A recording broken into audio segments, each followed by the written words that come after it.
जब हम स्पिरिचुअलिटी की बात करते हैं, अंदरूनी जीवन की बात करते हैं, तो या तो 50-60 की उम्र में जो लोग पहुंच जाते हैं, अपना जीवन जी लेते हैं, तब उनको समझ आती है कि शायद ऐसे नहीं जीना था, शायद और बेहतर तरीके से जी सकते थे। और फिर वो क्वेश्चंस करते हैं खुद से कि इस सब का पर्पस क्या है, मीनिंग क्या है। तो स्वयं को जानने का प्रोसेस क्या है? किसी भी चीज़ को जानने के लिए जो आम मेथड है वो है अनुसंधान, खोज करना। हिंदी में बोलते हैं अन्वेषण करना, उसके बाद अनुसंधान करना। जैसे उदाहरण में हम सब घरों में ना इसबगोल खाते हैं, लेकिन इसबगोल अगर कोई बनता हुआ दिखेगा तो उसको लगेगा कि मैं तो ये खाता ही नहीं हूँ। क्यों? क्योंकि इसबगोल जब छिला जाता है तो वो सबसे पहले अंदर की परत निकलती है और वो प्योर वाइट होती है और वो सबसे महंगी होती है।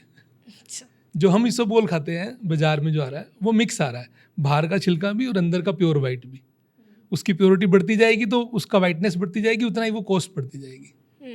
मतलब जब भी आप इनसाइड जाएंगे तो प्योरिटी ही बढ़ेगी, ये पक्का है। अनुसंधान से आपका मतलब है सेल्फ इंट्रोस्पेक्शन, हाँ, या खुद के बारे में जानना, self awareness? Awareness is a method. जागरूकता एक तरीका है, जागरूक रहना एक अवस्था है। उसको पाने के लिए, अनुसंधान करने के लिए सहज होना, सरल होना, सजग होना ये जरूरी है। क्या प्रोसेस है इसका? वैसे तो ये तलब है एक, हम्म। जैसे हर व्यक्ति को बचपन से लेकर जो माहौल मिला है उसको वैसी तलब लग गई है। किसी को खाने में रस आता है, किसी को गाने सुनने में रस आता है, किसी को डांस में रस आ रहा है, किसी को शॉपिंग में रस आ रहा है। तो ये जो रस आ रहा है ये उसके मौलिक स्वभाव, जो उसको बचपन से एक स्वभाव मिला है ना, उसके कारण से उसका रस डेवलप हो गया, तलब डेवलप हो। क्या इसे ऐसा कहना सही रहेगा कि हमारे संस्कार या संस्कार ही हमें बनाते हैं? संस्कार शब्द ना बहुत भारी है। हम इसको एक एंगल से लेते हैं, संस्कार मतलब माता जी ने कहा है पैर छुओ तो हम पैर छू रहे हैं, अच्छा संस्कार है।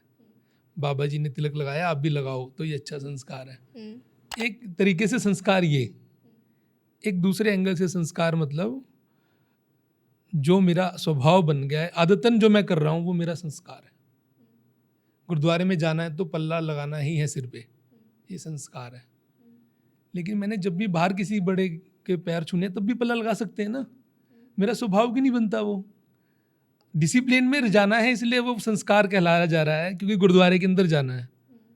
आम घर में भी रहते हुए अगर पल्ला लगा कर आशीर्वाद लेना है तो अच्छी बात है ना।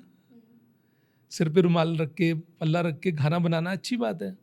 हमारे यहाँ बहुत गुरुकुलों की परंपराएं हैं, मंदिरों की परंपराएं हैं। भोजन बनाने वाले घर में बाहर का व्यक्ति नहीं जाता है, और जहाँ भोजन बनता है जो भोजन बनाता है वो भी अपना मुंह और सिर पूरा ढक के भोजन बनाता है, क्योंकि वो उसके प्रति संस्कार का भाव है कि भोजन बनाते हुए कोई भी अप्रिय या अशुद्धता ना बने।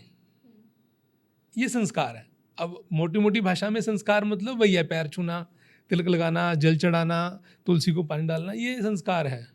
लेकिन संस्कार एक दूसरे परिप्रेक्ष्य में संस्कार है जो मेरे अंदर का आदतन स्वभाव बन रहा है, वो भी एक संस्कार। Thank you so much for watching this till the end. ऐसे ही और इंसाइटफुल कॉन्वर्सेशंस, क्लिप्स और शॉर्ट्स देखने के लिए इस चैनल को सब्सक्राइब करो।